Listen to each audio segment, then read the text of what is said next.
For today's video, madto na pod mig sindahan kay i-claim na mo ang passport ni Kumari. Syempre, mupaso pod mi diri gamay kay balag-vlog ni siya. Mura na po ni siya fashion show na mo. Hapito ni nato si Kumari sa ila. Ay, wa pa maday karidi kay mamaligya pa maday kupras. Yatay 1 hour gid mi intog pinaabot diri.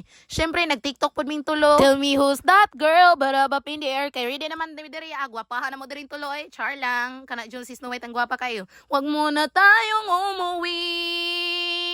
Teka muna.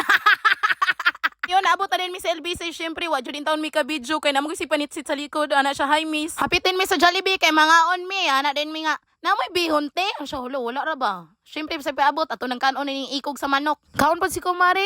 Lami gidi ay. Mura siya ikog sa manok. Hapitin tayo diri sa Destiny Lunch. Kay pagwapahan na to ni atong mga pilok. Kay siyempre, nagitay pang Jollibee. Wala nun tayo pang kuan. Pilok. Siyempre, musaka din ta diri sa staircase. Char. Gwapa kayo mo paso. Oh. Igwa jud kay glubot.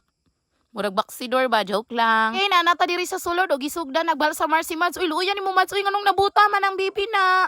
Uy, naunsa man ning isa. Nainsi ka na ni formalin. Luyang daw. Uy, okay, bye.